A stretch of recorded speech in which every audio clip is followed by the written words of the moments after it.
On dit que le battement d'aile d'un papillon peut déclencher une tornade de l'autre côté de la planète. Dans l'électricité, c'est un peu la même chose. C'est l'effet papillon. Lorsqu'un groupe de production sur le réseau s'arrête de produire, cela peut provoquer un écroulement de tension. Le réseau est constitué des groupes de production. Eux seuls sont capables de fixer la tension sur le réseau. En vert, leur réserve de capacité à tenir la tension. Plus on va dans le rouge, plus les groupes de production s'approchent de leurs limites. Il y a également les consommateurs. Ce sont les pôles de consommation. Entre les deux, il y a les lignes électriques. L'électricité qui sort des centrales est transformée de poste électrique en poste électrique pour passer d'une tension de 400 000 volts à 220 volts dans les foyers.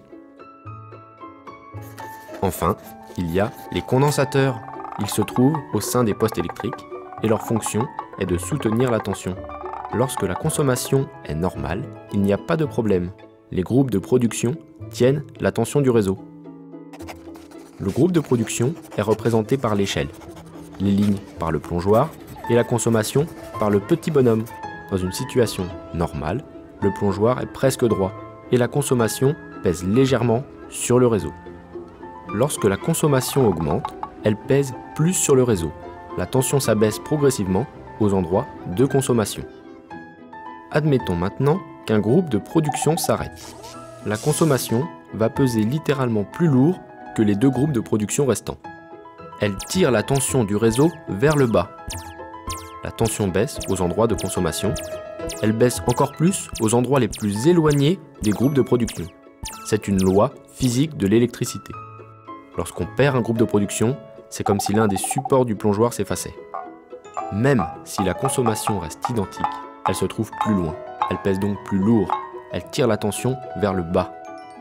Une autre loi physique de l'électricité stipule que plus la tension est basse, plus il faut transporter de l'électricité pour alimenter les pôles de consommation.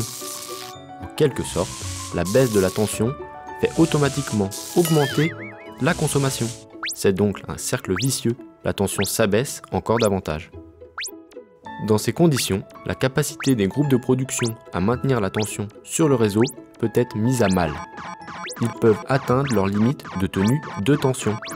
Les groupes de production qui ont déjà atteint leurs limites voient à leur tour leur tension diminuer. Le réseau s'enfonce. On pense alors aux condensateurs qui permettent de soutenir légèrement la tension.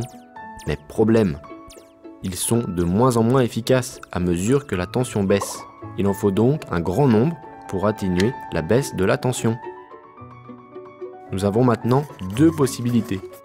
Soit les groupes de production restants sont assez forts pour maintenir le réseau, jusqu'à ce que la consommation redescende, soit les groupes sont trop faibles.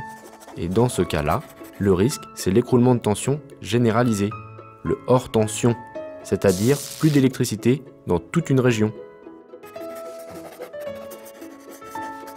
Dans la région Normandie-Paris, comme dans toutes les régions, un incident se produisant même loin de chez nous peut conduire, si on n'y est pas préparé, à un écroulement de tension.